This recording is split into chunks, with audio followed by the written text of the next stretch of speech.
கொள்ளுங்கள். சகரியா 4வது அதிகாரம், சகரியா எழுதின தீர்க்க தரிசன புஸ்தகம் 4வது அதிகாரம்,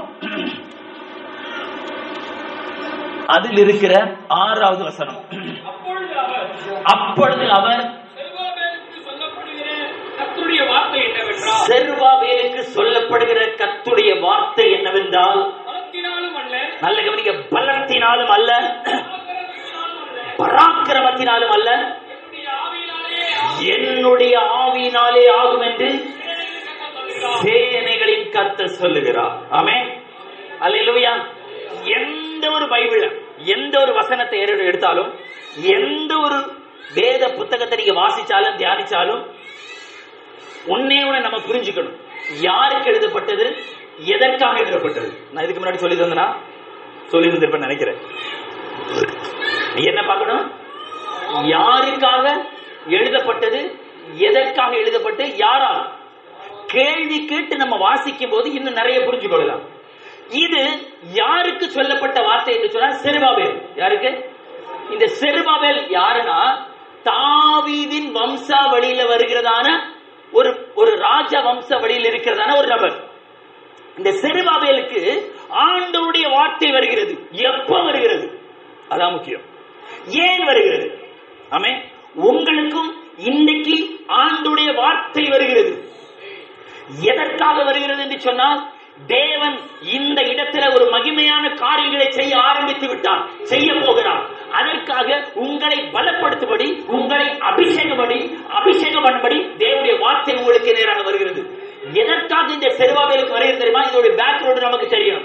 இஸ்ரவேல் ஜனங்கள் ஆண்டவர் வல்லமையால, அவருடைய மகிமையால எகிப்திலிருந்து தேவன் ஜனங்களை கானான் தேசத்துக்கு கொண்டு வந்தார். எதற்காக? அவரே கர்த்தர் என்று சொல்லி எல்லா ஜனங்களும் அறிந்து கொள்ளும்படியாக இந்த ஜனங்களை, இஸ்ரவேல் ஜனங்களை தனக்கென்று சாட்சியாக ஏற்படுத்தினார். ஆமென். பக்கத்துல கையை பிடிச்சு சொல்லுங்க, உங்கள் ஆண்டவரை ஏற்படுத்தின நோக்கம் அவருக்கு சாட்சியா வாழ்றதுக்கு, சாட்சியை கெடுக்கிறதுக்கு அல்ல, சாட்சியாய் வாழ்வதற்காக. ஆமென். இந்த இஸ்ரவேல் ஜனங்களையும் ஆண்டவர் வேறு பிரித்து அவருடைய வல்லமையால, அவருடைய மகிமையால, அவருடைய பெரிய காரியத்தை செய்த அவருடைய ஓங்கிய புயத்தினால, அற்புதங்களினாலும் அடையாளங்களினாலும் தேவன் அவர்களை எகிப்திலிருந்து, அடிமைப்பட்ட ஜனங்கள் கிட்டத்தட்ட 440 வருடங்கள் தேவன் அவர்களை தேவன் அவர்களை எகிப்தில் அடிமையாக ஒப்பு கொடுத்தார். அந்த அடிமைப்பட்ட ஜனங்கள் இப்பொழுது அந்த பாலும் தேனும் ஓடுகிற கானான் தேசத்துக்கு தேவன் சுதந்திரித்த, தேவன் கொடுத்த அந்த ஆசீர்வாதத்துக்கு வந்து விட்டார்கள். ஆனால் என்ன நடந்தது தெரியுமா? அந்த ஜனங்கள் தேவனை மறக்க ஆரம்பித்தார்கள். நல்ல தேவன், அற்புதங்களை செய்த ஆண்டவர், அதிசயங்களை செய்த ஆண்டவர், அடிமைத்தனத்தில் அடி வாங்கி கொண்டு, மிதி வாங்கி கொண்டிருந்த ஜனங்களை விடுதலையாக்கி சந்தோஷத்தை, மகிழ்ச்சியை கொடுத்த ஆண்டவர், அந்த ஆண்டவரை இந்த ஜனங்கள் மறந்து விட்டார்கள். தேவன் ராஜாக்களை ஏற்படுத்தினார், தீர்க்கதரிசிகளை அனுப்பினார், ஆசாரியர்களை எழும்பச் செய்தார், தீர்க்கதரிசிகள் மூலமாய் ஜனங்களை தேவன் எச்சரித்தார். ஆனால் அந்த ஜனங்கள் செவி கொடுக்கவில்லை. அதனால ஆண்டவர் அவர்களை பாபிலோன் தேசத்திற்கு மறுபடியும் அடிமைகளாக ஒப்புக் கொடுத்தார். யார் ஒப்புக் கொடுத்தார்? ஆண்டவரே ஒப்புக் கொடுத்தார். ஆமென். சில நேரங்களில் தேவன் நம்மை சில பாடுகளுக்கு நேராக ஒப்புக் கொடுப்பார். ஏன் தெரியுமா? ஏன் தெரியுமா? ஏன்னா அவர் நம்ம நேசிக்கிறார். அவருக்கு இன்னும் நாம அவருடைய முழு காரியத்தை அவருக்காக செய்ய வேண்டும் என்று சொல்லி தேவன் எதிர்பார்க்கிறார். இப்போ தேவனை ஒப்பு கொடுத்தார். எத்தனை வருடங்கள்? 70 வருடங்கள். எங்க இருக்கிறாங்க? பாபிலோன்ல இருக்காங்க. எங்கிருந்து? பாலும் தேனும் ஓடுகிற அந்த கானான் தேசத்தை விட்டு ஜனங்கள் நேபுகாத் நேச்சார் என்கிற ராஜாவின் மூலமாக அவர்களை மறுபடியும் பாபிலோனுக்கு கொண்டு போகிறார். இப்போ இந்த இஸ்ரவேல் தேசம் எப்படி இருந்த தேசம்? செழிப்புள்ள தேசம், தவறாமல் மழை பொழிகிற தேசம், ஆசீர்வாதமாக இருக்கிற தேசம், எல்லா ஆசீர்வாதங்களும். அங்க இருக்கிற திராட்சை பழ குலைகளை 2 பேர் சுமந்து போகத்தக்கதாக அவ்வளவு செழிப்புள்ள தேசம். அந்த தேசத்தை விட்டு ஜனங்களை தேவன் துரத்தி பாபிலோனுக்கு அடிமையாக கொண்டு போகிறார். அநேக எல்லா ஜனங்களும், கிட்டத்தட்ட எல்லாரும் இப்ப இஸ்ரவேல் தேசம் முழுவதுமாக எப்படி இருந்துச்சு? காஞ்சி கருவடா போயிடுச்சு. யாரும் இல்லாத கிட்டத்தட்ட 70 வருடங்கள் 70 வருடங்கள் யாருமே அந்த தேசத்தில் இல்லை. எல்லா ஜனங்களும் எங்க இருக்கிறார்கள்? பாபிலோன்ல இருக்கிறாங்க. இப்படிப்பட்ட சூழ்நிலையில ஒரு ராஜா கோரேஸ் என்கிற ராஜாவின் மூலமாக ஆண்டவர் ஒரு காரியத்தை எழுப்புகிறார். கோரேசின் ராஜாவின் ஆவியை தேவன் எழுப்பி இஸ்ரவேல் ஜனங்களுக்கு தேவன் ஒரு ஆலயத்தை கட்டுவதற்காக என்னை ராஜாவாக ஏற்படுத்தினார் என்று சொல்லி தேவன் கோரேசின் ஆவியை ஏவுகிறார். ஏவினது நிமித்தமாக தேவன் அந்த கோரேஸ் ராஜாவின் மூலமாக, இந்த பேக்ரவுண்ட் எல்லாம் உங்களுக்கு சொன்னாதான் புரியும் சொல்றேன். அந்த கோரேசின் ராஜாவின் மூலமாக அந்த ஜனங்களை மறுபடியும் எங்க அனுப்புகிறார்? எருசலேமுக்கு அனுப்புகிறார். எதற்காக அனுப்புகிறார்? ஆலயத்தை கட்டும்படியாக. எதற்காக? ஆலயத்தை கட்டும்படியாக. ஏன் என்று சொன்னால், அவர் வரும்போது இயேசு கிறிஸ்து குழந்தையாய் மறுபடியும் பிறக்கும் போது இந்த ஆலயத்துல தான் அவர் இருக்க வேண்டும் என்று தேவன் திட்டமைத்தபடினால, தேவனுடைய திட்டத்தை தேவன் நிறைவேற்றும்படியாக அங்கு ஒரு ஆலயத்தை கட்டும்படியாக தேவன் மறுபடியும் ஜனங்களை அனுப்புகிறார். அதுல ஒரு பிரபுவாகிய ஒருவன் போகிறார். அவர் பேர் தான் ஜெருபாபேல். என்ன பேர்? செருபாபேல். அர்த்தம் என்ன தெரியுமா? பாபிலோனின் வித்து, பாபிலோனில் பிறந்தவன். என்ன அர்த்தம்? பாபிலோனில பிறந்தவன், பாபிலோனின் வித்து என்று அர்த்தம். அப்படிப்பட்ட, ஏனென்றால் அந்த நாட்கள் எல்லாருக்கும் பேர் வைக்கிறது ஒரு காரணத்தானோடு தான் வைப்பாங்க. இப்ப நம்ம பேர் வைப்போம். என்ன பேர் வைப்போம்? என்னெல்லாமோ பேர் வைப்போம். ஆமே, பாருங்க, தீர்க்க தரிசனமா அந்த பையனுக்கு சாமுவேல்னு பேர் வச்சிருக்கிறாங்க. ஆமே, அவங்க பேரண்ட்ஸுக்காக கர்த்தருக்கு ஸ்தோத்திரம். ஹல்லேலூயா. உன் பேர் என்னமா? நான்சி. ஆமென். ஹல்லேலூயா. சோ ஆண்டவர் ஒவ்வொரு பேரையும் ஒரு காரணத்துக்காக தான் வைப்பார். ஆமென். சோ அப்போ செருபாபேல்னு பேர் வச்சு அவனை தேவன் யாரோடு கூட அனுப்புகிறார் என்று சொன்னால், யோசுவா என்கிறதான ஒரு ஆசாரியனும் சேர்ந்து அங்கு போய் காரியங்களை செய்கிறார்கள். எல்லா இடத்தையும் சுற்றி பார்க்கிறார்கள். இஸ்ரவேல் தேசத்தை பார்க்கிறார்கள். அதை சரி பண்ணுகிறார்கள். ஆலயத்தை கட்டும்படியாக தேவன் எங்களை அனுப்பினார் என்று சொல்லி அதற்கு ஆலயத்தை போடுவதற்கு அஸ்திவாரம் போடப்பட்டாயிற்று. என்ன போட்டாச்சு? அஸ்திவாரம் போட்டுச்சு. அஸ்திவாரத்தோட நின்றுச்சு. இப்ப இவர்கள் எல்லாரும் என்ன தெரியுமா செஞ்சாங்க? என்ன செய்ய ஆரம்பிச்சாங்கன்னா, நீங்க ஆகாய் தீர்க்க தரிசன புஸ்தகம், நெகேமியா, எஸ்ரா, சகரியா, இந்த எல்லா புஸ்தகங்களும் ஒரே நேரத்தில் எழுதப்பட்டது, ஒரே காலகட்டத்தில். இப்போ எல்லாரும் என்ன பண்ணிட்டாங்கன்னா, இவங்க எல்லாரும் எதுக்காக தேவன் அவர்களை சிறையிருப்பிலிருந்து எருசலேமுக்கு கூட்டிக் கொண்டு போறார்? ஆலயத்தை கட்டுவதற்காக. இப்ப ஆலயத்துக்கு என்ன மட்டும் தான் போட்டிருக்காங்க? அஸ்திவாரம் மட்டும் தான் போட்டிருக்காங்க. இப்ப என்ன ஆயிடுச்சுன்னா, அஸ்திவாரம் போட்ட உடனே மறுபடியும் அவங்களால கட்ட முடியல. அவர்கள் வேலையை பார்க்க ஆரம்பிச்சிட்டாங்க. இப்போ கொஞ்சம் பேர் தான் போயிருக்காங்க. எத்தனை பேர் எனக்கு கணக்கு சரியா தெரியல. கொஞ்சம் பேர் தான் போயிருக்காங்க. எல்லாரும் என்ன பண்ண ஆரம்பிச்சாங்க தெரியுமா? அவனுக்கு இது ஏன் இடம், இது ஏன் இடம் சொல்லி சொத்து பிரிக்க, பங்கு பிரிக்க ஆரம்பிச்சிட்டான். என்ன பிரிக்க ஆரம்பிச்சாங்க? பங்கு பிரிக்க ஆரம்பிச்சான். இது ஏன் இடம், இது எனக்கு, இது எனக்குன்னு சொல்லி அவனுக்கு வீடு கட்ட ஆரம்பிச்சான். எங்க போயிட்டான்? காட்டுக்கு போயிட்டான். மரத்தை வெட்டினான். ஏன்னா அந்த ஜனங்களே இல்ல. 70 வருஷம் ஒரு ஊர்ல யாருமே இல்லை என்று சொன்னா அந்த ஊர் எப்படி இருக்கும் யோசிச்சு பாருங்க. காடா இருக்கும். அந்த காட்டை திருத்தி வீடா கட்ட ஆரம்பிச்சிட்டாங்க. அவர்களுக்கு வீடு கட்ட ஆரம்பிச்சிட்டாங்க. அவர்களுக்காக காரியங்களை செய்ய ஆரம்பிச்சுட்டாங்க. ஆலயம் கட்டப்படுவது தாமதிக்கிறது. ஜனங்களை தேவன் அங்கிருந்து கூட்டிக் கொண்டு வர்றாரு. எல்லாம் நடக்குது. ஆனா எது மறக்கப்பட்டு போயிடுச்சு? ஆலயம் கட்டப்படுவது மறக்கப்பட்டு போயிடுச்சு. ஆனால் எதுதான் கட்டப்பட்டு கொண்டிருக்கிறது? தன்னுடைய வீடும் தனக்கான காரியங்களில் கட்டப்பட்டிருக்கிறது. இதை பார்த்து ஆண்டவர் ஒரு வைராக்கியம் ஒழுகிறார். ஐயோ, இந்த ஜனங்களை, இந்த செருபாபேலை, இந்த யோசுவாவை நான் அனுப்பியது எதற்காக? ஆலயத்தை கட்டும்படியாக. என்னுடைய நாமத்தின் மகிமைக்கு இந்த ஆலயத்தை மறுபடியும் கட்ட வேண்டும். இந்த ஜனங்களின் பாவத்தின் நிமித்தமாக, இந்த ஜனங்களின் அக்கிரமத்தின் நிமித்தமாக அந்த சாலமோன் கட்டின மகா பெரிய ஆலயம் இடிக்கப்பட்டாயிற்று. ஒன்று கூட இல்லாமல் இடிக்கப்பட்டு போயிடுச்சு. மறுபடியும் கட்ட வேண்டும் என்று சொல்லி ஆண்டவர் அனுப்பினால் அவர்கள் வேலையை செய்ய ஆரம்பிச்சாங்க. நல்ல கவனிங்க. இப்போ அவருடைய சொந்த பலத்தினால, சொந்த காரியத்தினால, சொந்த அவர்களுக்கு இருக்கிற பலத்தை வைத்து, அவர்களுக்கு இருக்கிற அந்த அதிகாரத்தை வைத்து, அவர்களுக்கு இருக்கிற செல்வத்தை வைத்து அவர்கள் எதை மட்டும் தான் கட்ட முடிஞ்சிச்சு? அஸ்திபாரம் மட்டும் தான் போட முடிஞ்சிச்சு. தேவனுடைய பிள்ளைகளே, நமக்கு இருக்கிற பலத்தினால, நமக்கு இருக்கிற அதிகாரத்தை வைத்துக் கொண்டு நம்மளால் முழுமையான காரியத்தை செய்ய முடியாது. நம்மால எதுவுமே செய்ய முடியாது. நம்ம நினைக்கலாம், எனக்கு படிப்பு இருக்கிறது, எனக்கு அதிகாரம் இருக்கிறது, எனக்கு அந்த எம்எல்ஏவை தெரியும், எம்பியை தெரியும், மினிஸ்டர் தெரியும், போலீஸை தெரியும், அந்த ஊழியக்காரரை தெரியும், இந்த ஊழியக்காரரை தெரியும், நான் அப்படி பண்ணிடுவேன், இப்படி பண்ணிடுவேன் என்று சொல்லி நாம் நம்முடைய பலத்தினால எதையும் செய்ய முடியாது. இங்க பாருங்க, அவருடைய பலத்தினால அவர்கள் அஸ்திவாரத்தை மட்டும் போட்டார்கள். ஆண்டவர் வெயிட் பண்ணுகிறார், ஏதாவது செய்வாங்களா? ஜெபித்த மாதிரியும் தெரியல, அதற்காக கிரியை செய்த மாதிரியும் தெரியல. அவர்களுக்குள்ளாக ஒரு சோறு வந்துருச்சு. இனி என்னத்தை பண்ண, இனி ஒன்றும் பண்ண முடியாது. இந்த சூழ்நிலையில தான் ஆண்டவர் 2 தீர்க்கதரிசிகளை எழுப்புகிறார். ஒரு வயதான தீர்க்கதரிசி ஆகாய், ஒரு வாலிப தீர்க்கதரிசி சகரியா. இந்த சகரியா மூலமாக ஆண்டவர் ஒரு காரியத்தை சொல்லுகிறார். செருபாபேலே, உன்னை நான் ஆலயத்தை கட்டும்படியாக நீ அஸ்திவாரம் போட்டாய். என்ன போட்ட? அஸ்திவாரம் போட்ட. ஆனா மறந்துட்ட. ஏன்னா நீ உன் பலத்தை வைத்து, உன் அதிகாரத்தை வைத்து, உன்னுடைய காரியத்தை வைத்து நீ உன் ஆலயத்துக்கு அஸ்திவாரம் மட்டும் தான் போட முடியும். ஆனா நான் சொல்றேன், செருபாபேலே, வாசிங்க அந்த வசனத்தை மறுபடியும்.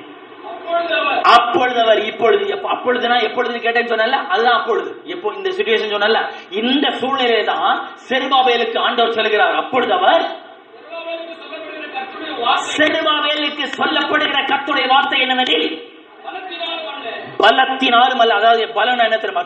என் சுயம், எனக்கு இருக்கிறதான சொந்த பலம், எனக்கு இருக்கிறதான எல்லா காரியம், நான் ஏதாவது செஞ்சிருவேன், நான் ஏதாவது பண்ணிடுவேன். பலத்தினாலும் அல்ல. பராக்கிரமம் என்ன தெரியுமா? மற்றவருடைய உதவி. அதாவது எனக்கு தெரியும், இவரை தெரியும், அவரை தெரியும், அவரை தெரியும், அவரை தெரியும், அவரை தெரியும், மச்சான தெரியும், அவனை தெரியும், அவனை தெரியும், எல்லாரையும் தெரியும். ஆனா அதனாலே ஒன்று பண்ண முடியாது. ஹல்லேலூயா. ஐயா, உங்களால நீங்க பிரயாசப்பட்டீங்க, ஒண்ணு முடியல. ஆனா என்னுடைய ஆவியினாலே எல்லாம் ஆகும். ஹல்லேலூயா. இதுவரைக்கும் நீங்க உங்க சொந்த முயற்சியில சில காரியங்களை செஞ்சிருக்கலாம். ஆனா அது அஸ்திவாரம் மட்டும் போடப்பட்டிருக்கு. என்ன ஆயிடுச்சு? தொடக்கம் மட்டும் தான் நடந்திருக்கு, தொடங்கி இருக்கு. ஆனா என்ன பண்ணல, முடிவு வரல. என்னால் ஆண்டவருக்காக வாழ வேண்டும் என்று நினைக்கிறேன், ஆனா கொஞ்சம் ஜெபிக்கிறேன், அதுக்கப்புறம் முடியல. பரிசுத்தமாய் வாழ வேண்டும் என்று நினைக்கிறேன், கொஞ்சம் ட்ரை பண்றேன், பட் என்னால முடியல. நான் கர்த்தருக்காக சில காரியங்களை, ஊழியங்களை செய்ய வேண்டும் என நினைக்கிறேன், ஆனா கொஞ்சம் செய்யறதுனால முடியல. ஏன் தெரியுமா முடியல? ஐயா, நான் போராடி பார்க்கிறேன், எனக்கு ஆசீர்வாதத்தை எப்படியாவது பெற்றுக்கொள்ள வேண்டும் என நான் போராடுகிறேன், முடியல. காரணம் என்ன தெரியுமா? ஏன் தெரியுமா முடியல? ஏன்னா நாம நம்முடைய பலத்தினாலே மோதி பார்க்கிறோம். நம்முடைய பலத்தை வைத்து, நம்முடைய மூளை அறிவை வைத்து காரியத்தை செய்ய பார்க்கிறோம். இந்த செருபாபேலும் தன்னுடைய பலத்தை வைத்து, தன்னுடைய பராக்கிரமத்தை வைத்து எதை மட்டும் தான் கட்ட முடிஞ்சிச்சு? அஸ்திபாரம் மட்டும் தான் போட முடிஞ்சிச்சு. ஆனா கட்ட முடியல. காரணம் என்னன்னா, அவனுக்குள்ள என்ன இல்ல? ஆவியானவர் கிரியை இல்ல. நல்ல கவனிங்க, நம்முடைய வாழ்க்கையில, ஆவிக்குரிய வாழ்க்கையில இன்னும் நல்ல ஜெபிக்கணுமா? நிறைய பேர் சொல்லுவாங்க, பிரதர் நான் ஒரு வழக்கம் வச்சிருக்கிறேன், எனக்கு எப்பெல்லாம் டைம் கிடைக்குதோ, எப்பெல்லாம் என் ஆவிக்குரிய வாழ்க்கையில கொஞ்சம் சோர்ந்து போய் காணப்படுறனோ அப்பெல்லாம் டியூட்டிக்கு லீவ் போட்டுட்டு நேர போர்றதுக்கு ஓடிடுவேன். அங்க மேல எனக்குன்னு ஒரு அறை இருக்குது, எனக்குன்னு இல்ல, அங்க ஒரு ரூம், அந்த ரூமுக்குள்ள போயிரு, கதை சாத்திடுவேன். போயிட்டு எத்தனை மணிக்கு ஸ்டார்ட் பண்ணணும்னு தெரியாது, 7 மணிக்கு தான் முடிப்பேன். ஒருவேளை அது காலையில் 8 மணிக்கு ஸ்டார்ட் பண்ணிருக்கலாம், 9 மணிக்கு, 10 மணிக்கு, 11 மணிக்கு, எத்தனை மணிக்கு ஸ்டார்ட் பண்றேன்னு தெரியாது. ஆனா நைட்டு 7-7:30 தான் முடிப்பேன் ஜெபத்தை. ஏன் தெரியுமா? எனக்கு தெரியும், ஏன் பலத்தினாலேயோ ஏன் பராக்கிரமத்தினாலேயோ ஒன்று என்னால செய்ய முடியாது. என்னை பலப்படுத்துற கிறிஸ்துவினாலதான் எல்லாவற்றையும் செய்ய எனக்கு பலன் உண்டு. இன்னைக்கு நான் பிரசங்கம் பண்றேன்னா என்னால முடியாது. எனக்கு பேச தெரியாது. இன்னைக்கு நான் காரியங்களை சொல்றேன்னா என்னால முடியாது. எனக்கு எதுவும் தெரியாது, எனக்கு ஞானம் இல்லை. ஆனா எனக்கு ஒன்றே ஒன்று தெரியும், எனக்குள் இருக்கிற ஆவியானவர் எல்லாவற்றையும் செய்ய வல்லமை உள்ள தேவன். அல்லேலூயா. தேவனுடைய பிள்ளைகளே, நீ தேவ சமூகத்துல நோக்கி பார்த்து அவருடைய பலத்திற்காக இயேசு சொன்னார், நான் இந்த பூமியை விட்டு எங்க போறேன்? பரலோகத்துக்கு போறேன். அதனால நீங்க எல்லாரும் இங்க என்ன பண்ணுங்க? எருசலேமில காத்திருங்க. எதற்காக? பரிசுத்த ஆவியின் அபிஷேகத்திற்காக நீங்க காத்திருங்க. பரிசுத்த ஆவியானுடைய அபிஷேகம் வரும்போது நீங்க என்ன ஆவீங்க? முதல்ல என்னது? என்ன பலன்? எதுல பலன்? நமக்கு பலன் இல்லையா? இப்போ பலன் இருக்கா இல்லையா? பலன் இருக்குதுல்ல. இப்ப இவன் அந்த நம்ம பிரதர பேருங்க மறந்து, ரிச்சர்ட் என்ன ஒரு ஓங்கி குத்த சொன்னா ஓங்கி குத்துருவான். அவனுக்கு பலன் இருக்குது. ஆமே, பலன் இருக்குது. ஆனா என்ன பலனை தெரியுமா ஆண்டவர் எதிர்பார்க்கிறாரு? நம்முடைய பலத்தை வச்சு நம்ம சமையல் பண்ணலாம், வீடு கட்டலாம், சைக்கிள் ஓட்டலாம், வேலை செய்யலாம், மற்ற எல்லாத்தையும் செஞ்சிடலாம். ஆனா ஒரு உன்னத பலன் இருந்தா தான் இந்த அந்தகார வல்லமைகளை மேற்கொள்ள முடியும், சாத்தானின் கோட்டையை நிர்மூலமாக்க முடியும், தேவனுக்கு என்று வைராக்கியமா எழும்பி நிற்க முடியும். அல்லேலூயா. இன்னைக்கு அநேக தேவனுக்காக வைராக்கியமா நிற்க முடியல. அவர் அறிவிப்பு சொல்லும்போது சொன்னார், எனக்கு ரொம்ப துக்கமா இருந்துச்சு. பொம்பளை பிள்ளைங்களை ஏன் ஞானஸ்தானம் எடுக்கல? ஏன் ஞானஸ்தானம் எடுக்க அலோவ் பண்ணல, அனுமதிக்கல? காரணம் என்னவா? மாப்பிள்ளை. ஏன்னா நமக்குள்ள அவ்வளவுதான் விசுவாசம், அவ்வளவுதான் வல்லமை. இங்க பாருங்க, உங்களுக்கு முன்னாடி பேசுறேன்ல, எனக்கு இயேசுக்கும் துளி அளவு கூட சம்பந்தம் இல்லை. ஒரு சிலருக்கு தெரிஞ்சிருக்கலாம், தெரியாம இருக்கலாம். என் பேர் என்ன தெரியுமா? என் பேர் முருகன். எங்க அப்பா பேரு சண்முகம். எங்க தாத்தா பேரு சுடலை. எப்படி இருக்குது? சம்பந்தமே இல்லை. சாமியாடி குடும்பம். என்னுடைய ஆசை என்ன தெரியுமா? என்னுடைய ஆசை என்ன தெரியுமா? நான் பூசாரியான சாமியாடி ஆகணும். ஆசை. இன்னைக்கு டெய்லி ஆடிக்கொண்டிருக்கிறேன் சாமி. பரிசுத்த ஆவியான ரியல் சாமி ஆடிக்கொண்டிருக்கிறேன். ஏன் சொல்றேன்னா, இந்த கர்த்தருக்காக நீ வாழும்போது, கர்த்தருக்காக உன்னுடைய வாழ்க்கையை நீ ஒப்புக் கொடுக்கும் போது தேவன் உன்னை கைவிடவே மாட்டான். அல்லேலூயா. அந்த இயேசு ஏற்று பண்ணும்போது எனக்கு ஒன்றுமே இல்லைனா, ஏதோ கிடையாது. I have nothing. இருக்க வீடு கிடையாது, ஓலை குடிசை. நான் காலேஜ் படிக்கும் போது ஒரே ஒரு பேண்ட், 2 சட்டை, அதுவும் என் சொந்த காசு கொடுத்து வாங்கினது இல்லை, இரவல். எங்க அப்பா ஒரு ஆளுக்கிட்ட வேலைக்கு போனாரு, என்ன மாதிரியே என் ஹைட்ல, அப்பவே ஆண்டவர் தெரிஞ்சு வச்சிருக்கா பாருங்க, என் ஹைட்ல என் உடம்புல ஒரு இருந்திருக்கிறான். அவனுக்கு அந்த சட்டை பழசா போடுறதுனால எனக்கு கொடுத்தாங்க. அதற்காக தோற்றுறோம். நான் இன்னும் சொல்றதுக்கு வைக்கப்படவே மாட்டேன். எங்கேயும் பல இடங்களை சொல்லியிருக்கேன், எங்கேயும் சொல்றேன். எனக்கு கொடுத்தான். அதை போட்டு போய் தான் நான் காலேஜ் படிச்சேன். காலேஜ் படிக்கிறதுக்கு டிப்ளமோ தான். அந்த நாட்கள்ல பிஎஸ்சி அதெல்லாம் கிடையாது, டிப்ளமோ. டிப்ளமோ படிக்கிறதுக்கு மாசம் எவ்வளவு தெரியுமா ஃபீஸ்? 500 ரூபாய். இந்த 500 ரூபாய்க்கு காசு கிடையாது. என்ன தெரியுமா பண்ணுவேன்? நைட்ல சாணி உரம், இந்த உங்க ஊர்ல என்ன சொல்லுவாங்க தெரியல, மாடு எருது போடும்ல, அந்த உரம் அந்த குட்டையில போட்டிருப்பாங்க, அதை எடுத்து வயலுக்கு கொண்டு போகணும், டிராக்டர் மூலமா அடிக்கணும். ஒரு லோடு போனா 100 ரூபாய். ஒரு லோடு அடிச்சா 100 ரூபாய். 10 பேர் போவோம், 10 லோடு 20 லோடு அடிப்போம், 200 ரூபாய் 300 ரூபாய். அதை சேர்த்து வச்சு ஃபீஸ் கட்டி தான் படிச்சேன். அல்லேலூயா. நான் சென்னையில படிச்சு சென்னைக்கு வந்தேன், மோசமா வாழ்ந்தேன். எனக்கு எல்லா பாவமும் என்னுடைய வாழ்க்கையில காணப்பட்டுச்சு. என்னுடைய நண்பர், அவர் பேரு டேவிட் கருணாநிதி, இங்க வந்திருக்காரு.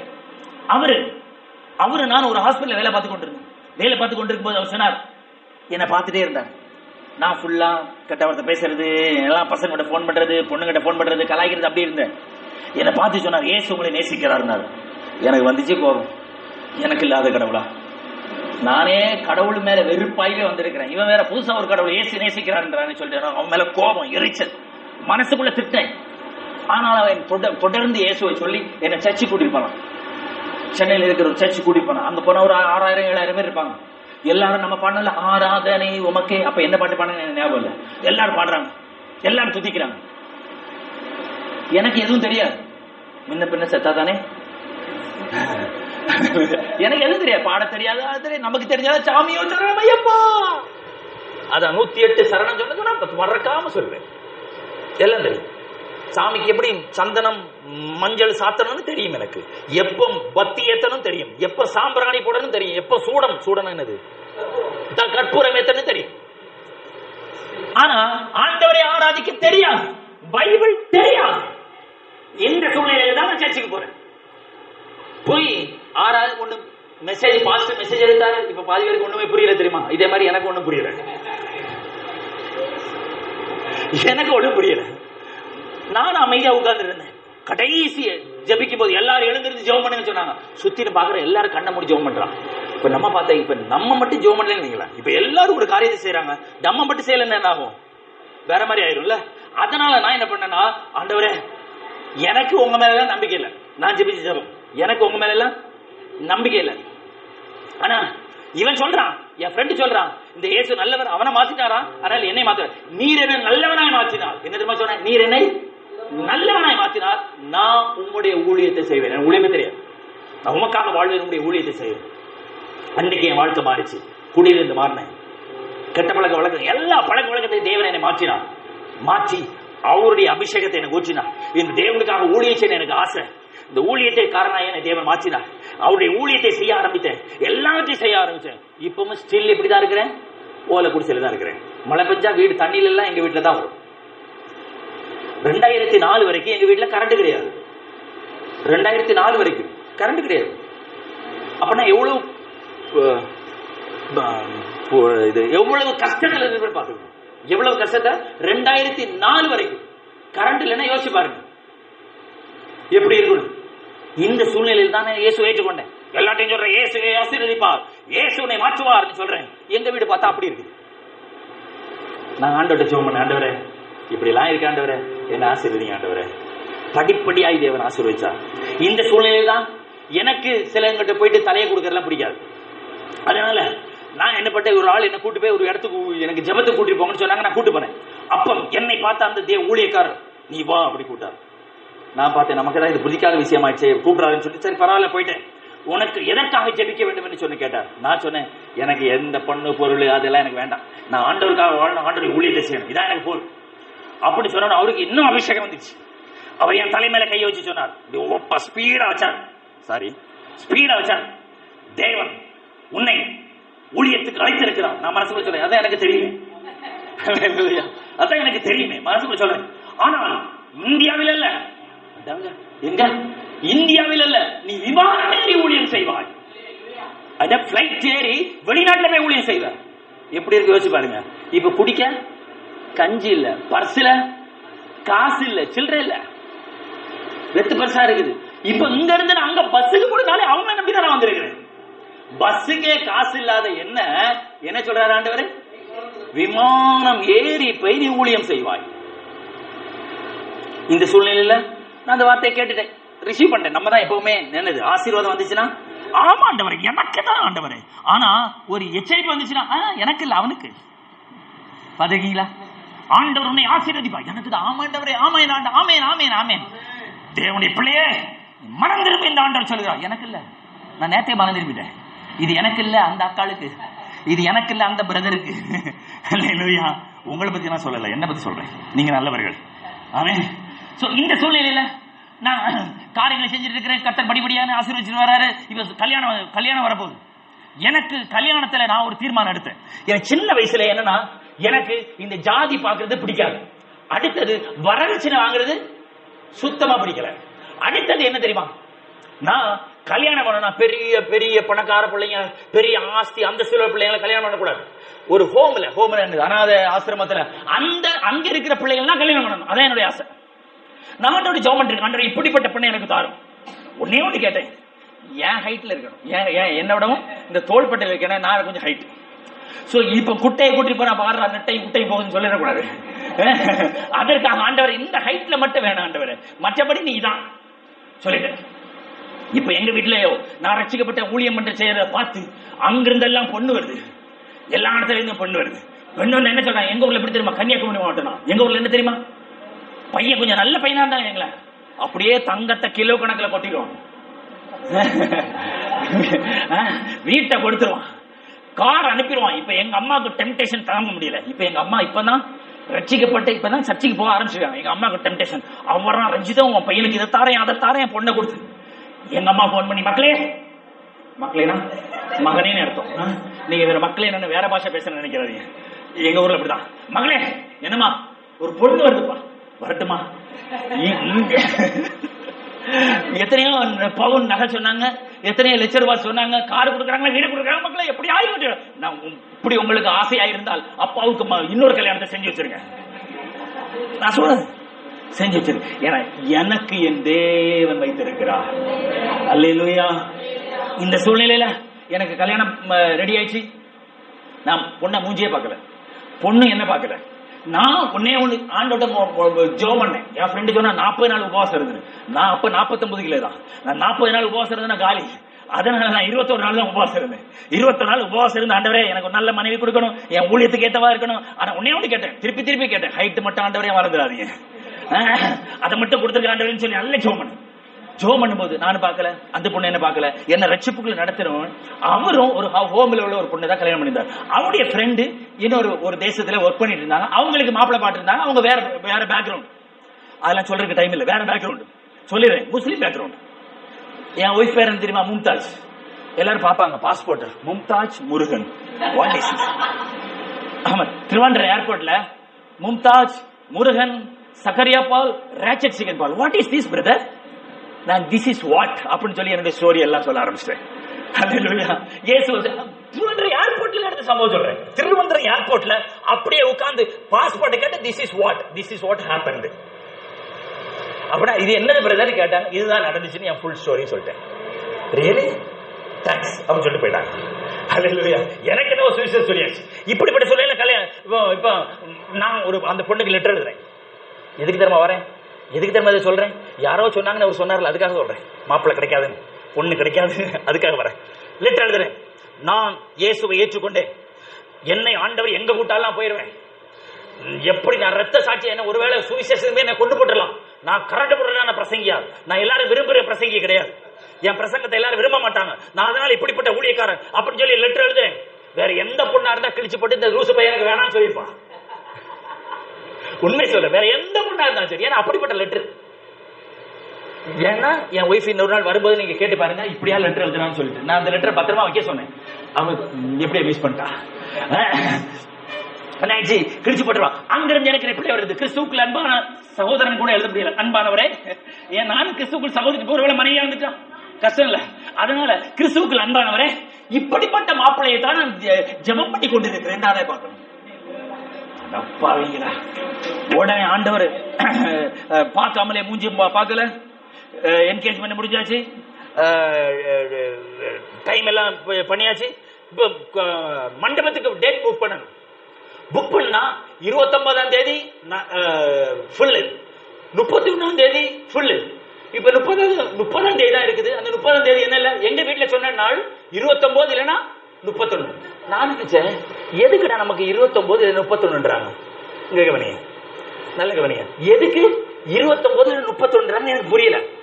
எங்க மூத்தாக்கா இருக்காளே ராணி, அவ பேரு, அந்த ராணி மகாராணி என்ன பண்ணிருக்கான்னா, அந்த அது என்ன அந்த இது டக்குனு வரலையே, கேலண்டர்ல பாத்துருக்கிறா. அங்க பார்த்தா 29 31 மட்டும்தான் என்ன போட்டிருக்கு, முகூர்த்த நாள். 30ஆம் தேதி முகூர்த்த நாள் இல்ல. இது எனக்கு தெரியாது. நான் மண்டபத்துக்கு புக் பண்ணா எல்லாத்துக்கும் போனா அன்னைக்கு முடியாதுன்றான். நான் என்னடா யோசிச்சு பார்த்தா, அன்னைக்கு என்ன நாள் இல்லையா, நல்ல நாள் இல்லையா, கரி நாளா. எத்தனை நாள்? 30ஆம் தேதி. நான் சொன்னேன், அந்த 30ஆம் தேதி தான் கல்யாணம். 30ஆம் தேதி கல்யாணம் பண்ணனால எனக்கு என்ன நன்மை தெரியுமா? மண்டபம் ஃப்ரீயா கிடைச்சிச்சு. நல்ல நாள் பார்த்தனா உனக்கு ஒண்ணு ஃப்ரீயா கிடைக்காது. தேவன் இருந்து ஆசீர்வாதம் வராது. எல்லா நாளும் நல்ல நாள். ஒரு அக்கா சொன்னாங்களே, நீங்க தானே சொன்னீங்க. ஆமா, அந்த அந்த நாள் அது என்ன 10 to 10:30 உள்ள, அந்த உள்ளுக்குள்ள என்ன இருக்குன்னு எனக்கும் தெரியல. அந்த உள்ள வெளியே நான் போடவே இல்லை. நான் சொன்னேன், அன்னைக்கு தான் எங்க வீட்டுல எல்லாரும் முறுமுறுக்கிறாங்க. ஏசு சொல்றாரு, அன்னைக்கு தான். அல்லேலூயா, அன்னைக்கு தான். அது அன்னைக்கு. இப்ப பாருங்க, நல்ல நாள் பாக்குறாங்க, நல்ல நேரம் பாக்குறாங்க. எத்தனை மணில இருந்து? 10:30 to 11க்குள்ள இருக்கணுமா? நான் சொன்னேன், அந்த புள்ளே வராதுங்க. உள்ளே வராது, எல்லாம் வெளியில தான். அல்லேலூயா, எல்லாம் வெளியில தான். சோ அதனால சிறப்பா கல்யாணம் நடந்துச்சு. இப்போ கல்யாணம் முடிஞ்ச உடனே என் ஒய்ஃப் அங்க போயிட்டாங்க. இப்ப நானும் எங்க போறேன்? ரிசைன் பண்ணி ஃபிளைட் ஏறி போறேன். தீர்க்க தரிசனம் நிறைவேறுது. ஆண்டவர் சொன்னா அவர் செய்யாம விட மாட்டாரு. அல்லேலூயா. கர்த்தர் உனக்கு ஒரு தீர்க்க தரிசனம் சொன்னாரா அதை நிச்சயம் நிறைவேற்றியே தீர்வார். அல்லேலூயா. ஆமா, நிறைவேற்றாரு. போனா அங்க போனா ஃபுல்லா முஸ்லிம் கண்ட்ரி. ஜீசஸ் சொல்லக்கூடாதுன்றான். நமக்கோ வெளியில எல்லாம் கட்டாணி பேசி பழக்கம். இங்க வந்து இயேசு நேசிக்கிறார் சொல்லி சொல்லி சொல்லி சொல்லி அங்க போயிட்டு ஒன்றும் சொல்ல முடியல. ஜீசஸ் வாய மூடு வாய மூடு வாய மூடு ஏன் பிடிச்சி உள்ள வச்சிருவோம். ஜெபம் பண்ணாதே, கண்ணை மூடிட்டு ஜெபம் பண்ணாது. நமக்கு கண்ணை மூடிதானே ஜெபம் பண்ணி பழக்கம். அங்க போயிட்டு கண்ணை மூடிட்டு ஜெபம் பண்ணாத. இது என்னையா உங்க ஊர்ல எப்படி அநியாயமா இருக்கு? உங்க தேசத்துல கண்ணை மூடிட்டு ஜெபம் பண்ணாலும் பிரச்சனையா? அப்படி சொல்லி அந்த தேசத்துல நான் போகும்போது அந்த சில சபையில 15 பேர் ஒரு சில நண்பர்களா எங்க அங்க ஆவிக்குரிய நண்பர்கள் சேர்ந்தாங்க. அவங்க கூடி ஜெபம் பண்ணோம். ஜெபம் பண்ணி அநேக நண்பர்களோடு கூட இரவும் பகலும் ஜெபிச்சு ஜெபிச்சு ஜெபிச்சு ஜெபிச்சு என்ன தெரியுமா? நான் வரும்போது அந்த சபையில 125 பேர். என்ன அர்த்தம் தெரியுமா? நம்முடைய இந்தியாவின் கணக்குப்படி அங்க 1,00,000 பேருக்கு சமம். ஏன்னா அப்படிப்பட்ட தேசம். அந்த தேசத்துல தேவன் பெரிய காரணம் அந்த தேசத்துல ஊழியக்காரன் வைத்தார். அல்லேலூயா. நான் ஏன் சொன்னா, கர்த்தரை நம்புகிறவர்கள் ஒருபோதும் வெட்கப்பட்டு போவதில்லை. அல்லேலூயா. அதான் பரத்தினாலும் அல்ல, என்னுடைய பலத்தினாலும் அல்ல, பராக்கிரமத்தினாலும் அல்ல, ஆவியினாலே ஆகும். தேவனுடைய பிள்ளையே, நீ இந்த இயேசுவுக்கு வாழ்க்கையை ஒப்புக்கொண்டா கர்த்தர் எல்லாவற்றையும் பொறுப்படுத்திக் கொள்வார். அல்லேலூயா. எல்லாவற்றையும் பக்கத்துல கையை சொல்லுங்க. மண்ணுக்கு கவலைப்படாத, அவர் எல்லாத்தையும் பார்த்துப்பார். ஆமென். நல்ல நேரம் கட்ட நேரம் பார்க்காத, அது சாத்தான். சும்மா மூஞ்சிக்கு நேரம் சொல்றீங்க சாத்தான். என்ன பார்த்து சொல்றீங்களே சாத்தான்? மூஞ்சிக்கு நேரம் சொல்லு. அல்லேலூயா. அது சாத்தான். ஆமென். அல்லேலூயா. இந்த சூழ்நிலையில தான் இப்ப எங்க பைபிள் கதைக்கு வந்துடுறேன். இந்த சூழ்நிலையில தான் முடிச்சுவேன். இந்த சூழ்நிலையில தான் இப்போ அசிபாரம் மட்டும் போட்டிருக்குது. அவன் பலத்தினால அவதினால நம்ம வாழ்க்கையிலையும் கொஞ்சம் தான் நமக்கு ஆசீர்வாதம் வந்திருக்குது. நம்முடைய பலத்தினால, நம்முடைய சின்ன ஜெபத்தினால என்னால ஜெபிக்க முடியல, என்னால வேதத்தை வாசிக்க முடியல, என்னால காரியத்தை செய்ய முடியல. காரணம் என்ன தெரியுமா? நமக்குள்ள தேவ ஆவியானுடைய பலன் இல்லை. பரிசுத்த ஆவியான உங்களிடத்தில் வரும்போது நீங்கள் பலன், உள்ளான மனுஷன்ல ஒரு பலன். வெளிய மனுஷன்ல எப்படி ஆனாலும் இருக்கலாம், ஆனா உள்ளான மனுஷன்ல நம்ம யாரு? பலன். அல்லேலூயா. எனக்கெல்லாம் உட்டன் அவ்வளவுதான் மூஞ்சி ஒரு போடு போட்ட எல்லாம் உடஞ்சு போயிடும். அப்படிப்பட்ட பலனை தேவன் கொடுத்திருக்கிறார். ஆமென். எனக்கு மட்டும்தானா? அல்லேலூயா. நம்ம எல்லாருக்கும் அந்த பலத்தை தேவன் கொடுத்திருக்கிறார். பிசாசை பார்த்து நிறைய பேருக்கு பயம். யாரை பார்த்து பயம்? அங்க அசுத்தாவி ஓடிச்சுனா போது இந்த பயம் பக்கத்துல வர மாட்டாங்க. எதை பார்த்து பயப்படாத. அல்லேலூயா. யார் உங்க கூட இருக்கிறா? மரித்தேன் சதா காலங்களில் உயிரோடு இருக்கிறது சொன்ன ஆண்டவர் உன் கூட இருக்கிறாரு. நீ எதை குறித்து பயப்படாத. உனக்குள் இருக்கிறார். தேவனுடைய மகிமை உனக்குள் இருக்கிறது. தேவனுடைய பிரசன்னம் உனக்குள் இருக்கிறது. ஒன்னால முடிஞ்சது கொஞ்சம் தான். நீ பரிசுத்த ஆவிக்குள்ள நிறைஞ்சு ஜெபிச்சுப்பாரு. நீ பரிசுத்த ஆவியை நிறைஞ்சு வேதத்தை வாசிப்பாரு. நீ பரிசுத்த ஆவியை நிறைந்து தேவ சமூகத்துல வாழ்ந்துப்பார். தேவனுடைய மகிமையை பார்க்க முடியும். இயேசு கிறிஸ்துவை குறித்து வேதம் சொல்கிறது. இயேசு கிறிஸ்துவை தேவன் பரிசுத்த ஆவியினாலும் வல்லமையில நிரப்பினபடினாலே அவர் நன்மை செய்கிறவராகவும் பிசாசின் பிடியில் அகப்பட்ட யாவரை விடுவிக்கிறவராக சுற்றி திரிந்தார். நம்முடைய வாழ்க்கையில நன்மை இல்லையா? நம்முடைய வாழ்க்கையில ஜெயம் இல்லையா? நம்முடைய வாழ்க்கையில எதையும் செய்ய முடியலையா? நீ பரிசுத்த ஆவியில நிறைஞ்சு பா. தேவனுடைய மகிமையில நிறைஞ்சு பா. தேவ சமூகத்தில் உட்கார்ந்து ஆண்டவரே சொல்லி போராடி ஜெபம் பண்ணு. பலன் இல்ல ஆண்டவரே, இன்னும் ஆசீர்வாதம் வரல ஆண்டவரே, இன்னும் நான் உமக்காக வாழ முடியல ஆண்டவரே, இன்னும் அஸ்திவாரம் மட்டும் தான் போட்டுக்க ஆண்டவரே, இன்னும் கட்ட முடியல ஆண்டவரே. நீ பலத்தினாலும் அல்ல, பராக்கிரமத்தினாலும் அல்ல, ஆவியினால சார்ந்து கொண்டா. ஆவியானவரை சார்ந்து கொண்டா அவரே கட்ட ஆரம்பிச்சுவார். அல்லேலூயா. அவர் கட்ட ஆரம்பிச்சுவார். அவர் கட்ட ஆரம்பிச்சா ஒரு பயன் தடை பண்ண முடியாது. அல்லேலூயா. ஒரு தடை பண்ண முடியாது. என கட்டுறது யாரு? எனக்கு தெரியும். எங்க பிரசங்கம் பண்ண கூட்டாலும் நான் தேவ சமுத்திர காத்திருக்கு ஜெபம் பண்றது வழக்கம். ஆண்டவரே எதை பேசணும், என்ன பேசணும் கேட்டு பெற்றுக்கொள்வேன். எனக்கு தெரியும் பேசுகிறது நான் அல்ல. அல்லேலூயா. பேசுகிறது நான் அல்ல. யாரு பேசுறா? எனக்குள் இருக்கிற ஆவியானவரே பேசுகிறார். ஏன்னா உங்களை பத்தி எனக்கு தெரியாது, ஆனா உங்களை பத்தி யாருக்கு தெரியும்? அவருக்கு தெரியும். அவர்தான் உங்களோடு பேச முடியும். அல்லேலூயா. அதனால தேவ சமூகத்தில் உட்கார்ந்துங்க, ஆவியில நிரம்பிடுங்க, ஆவியானுடைய ஒத்தாசத்துல பைபிளை வாசிங்க. தேவ சமூகத்துல எவ்வளவு நேரம் உட்காருங்கிறது தான் முக்கியம். நல்ல கவனிங்க. தசமபாகம் கொடுத்துருவோமா இல்லையா? கொடுத்துருவோம்ல. இந்த தசமபாகம் என்ன சொல்லுவாங்க? 100ல 10 தானே? 100ல 10. நம்மள நாள் அந்த கணக்கு பார்க்கற கதையே கிடையாது. புதிய ஏற்பாட்டின்படி எல்லாமே இயேசுவுக்கு தான். ஆமென். உற்சாகம் கொடுக்கிற இடத்துல தேவன் பிரியமா இருக்கார். நமக்கு எவ்வளவு முடியுமோ அவ்வளவு கொடுத்துடணும். ரைட்டா? நான் இப்ப சொல்றேன், 10ல் 1 கொடுத்துரும். அதனால ஆசீர்வாதம் சொல்லுவோம். அப்ப 24 மணி நேரத்துல எவ்வளவு நேரம்? ஒரு நாள் எவ்வளவு நேரம்? 24 மணி நேரம் ஒரு நாள்.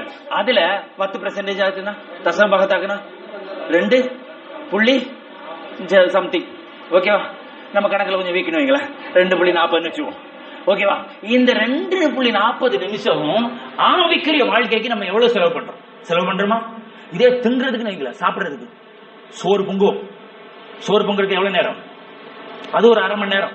அது மாதிரி என்னுள்ள தேவன் பால் பொங்கி பொங்கிட்டே இருக்குது.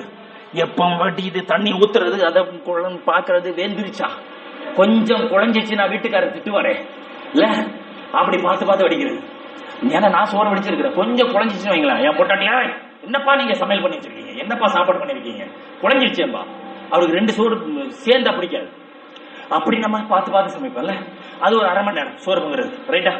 அடுத்து குழம்பு வைக்கணும். என்ன குழம்பு? மட்டன் குழம்பா, மீன் குழம்பா, பீஃப் குழம்பா எல்லாம் வச்சு எல்லாம் கட் பண்ணிடும். கட் பண்ணி எல்லாத்தையும் போட்டு எண்ணெயை ஊற்றி அதை போட்டு இதை போட்டு எவ்வளவு நேரம் ஆயிரும்? 1 மணி நேரம் ஆயிடுமா? 1 மணி நேரம் ஆற சாப்பாட கொண்டு வச்சேன்னு பெரிய பர்வதமே எனக்கு முன்பாக முடிச்சிடும். 2 நிமிஷத்துல முடிச்சிடும். அது முடிச்சு மறுநாள் காலையில ஆயா போறதுக்கு அவ்வளவு நேரம் ஸ்பெண்ட் பண்றோமே. இந்த ஆவிக்குரிய வாழ்க்கைக்கு நம்ம எவ்வளவு நேரம் ஸ்பெண்ட் பண்றோம், எவ்வளவு நேரம் செலவழிக்கிறோம்? ஜோம் பண்றோம். காலையில எந்திரிச்சு அப்படியே தங்க கலண்டர்ல இன்னைக்கு வெள்ளிக்கிழமை கர்த்தர் உன்னை கர்த்தர் என்னோடு கூட பேசிட்டார். சனிக்கிழமை யூதாஸ் நான்கு கொண்டு செத்தான். இது வேண்டாம், அப்படி என்ன செய்ய, நீ போய் அந்தபடி செய்ய, ஐயோ நானும் போய் அந்தபடி செய்யணுமா யூதாச மாதிரி? அப்படி இல்லை பைபிளை வாசிக்கிறது. அல்லேலூயா. பைபிளை போட்டு முட்டி போட்டு தேவ சமூகத்துல உட்கார்ந்து வேதத்தை வாசிக்க ஜெபம் ஜெபாசம் ஜெபம் ஜெபம் ஜெபம் வேதம் ஜெபம் வேதம் ஜெபம் வேதம் வாசிக்க பாருங்க. உங்க மேல ஒரு வல்லமை இறங்கும் பாருங்க. ஒருவனை உங்களை எதிர்த்து இருக்க முடியாது. அல்லேலூயா. பலத்தினாலும் அல்ல, பராக்கிரமத்தினாலும் அல்ல, தேவனுடைய ஆவியானவர் உங்களுக்குள்ள தங்கியிருப்பார். தேவனுடைய மகிமை உங்களுக்குள்ள காணப்பட்டுரும். அஸ்திவாரம் மட்டும்தான் போட்டிருப்பீங்க, தேவன் கட்ட ஆரம்பிச்சிருவாரு. மகிமையான ஆலயத்தை தேவன் கட்ட கிருபை கொடுத்தார். தேவனுடைய பிள்ளையே, உன் மூலமாக ஒரு ஆலயம் கட்டப்பட வேண்டுமா? உன் மூலமாக உன் குடும்பம் செழிக்க வேண்டுமா? உன் மூலமாக இந்த கிராமம் ஆசீர்வதிக்கப்பட வேண்டுமா? உன் மூலமாக உன் குடும்பம் ரட்சிக்கப்பட வேண்டுமா? தேவனால எல்லாம் முடியும். அல்லேலூயா. பலத்தினாலும் அல்ல, பராக்கிரமத்தினாலும் அல்ல, அவருடைய ஆவியினால எல்லாம் செய்ய முடியும். அந்த ஆவியானவர் இந்த இடத்துல வந்திருக்கிறார். அல்லேலூயா. உங்களை நிரப்ப வந்திருக்கிறார். அவருடைய மகிமையால மூட வந்திருக்கிறார். அவருடைய பிரசன்னத்தை நான் நிரப்ப வந்திருக்கிறார். இன்னைக்கு நீ உன் வாழ்க்கையில கொஞ்சம் தான் பார்த்திருக்கிற. என்னால ஜெபிக்க முடியல பிரதர், என்னால வேதத்தை வாசிக்க முடியல, என்னால பரிசுத்தமா வாழ நினைக்கிற முடியல, என்னால ஊழியம் செய்து பார்க்கிறேன் ஆத்துமக்கள் முடியல. உன்னையோட பரிசுத்த ஆவிக்குள்ள சார்ந்து கொள். பரிசுத்த ஆவியில நிரப்பப்படு. பரிசுத்த ஆவியானோடால நிரப்பப்படும் போது தேவன் உன்னை பலப்படுத்தி உனக்கு சகாயம் பண்ணி உன்னை கொண்டு பெரிய காரியங்களை செய்ய போகிறார். எல்லாரும் அப்படியே கண்களை மூடலாம்.